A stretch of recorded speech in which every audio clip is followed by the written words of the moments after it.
Hello everyone! Nagprito na naman ako ng tuyo na sigarilyo. Ayan, ang galunggong pala na lalaki.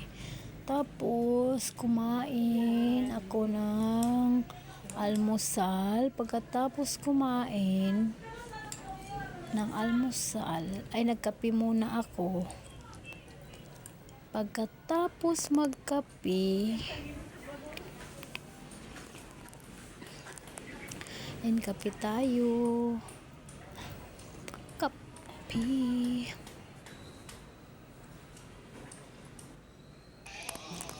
Tapos naubusan kasi ng tubig yung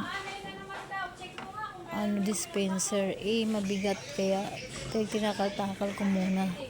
Pag hindi na masyado mabigat, saka ko sinalin lahat. Ayan lang. Tapos yan, pagkatapos punta ako naman sa may Lopez. Galing ako niya ng F. Martinez kasi may viewings. Punta ako ng Lopez kasi inuutusan ako. Tapos sa daan may nakita akong buko. Bumili ako ng buko kasi mauhaw. Pagkatapos naman nun, bumalik ako sa 4D, kinuha ko yung susi ng Dansalan, San Roque, kasi maglilinis ako. Yun lang.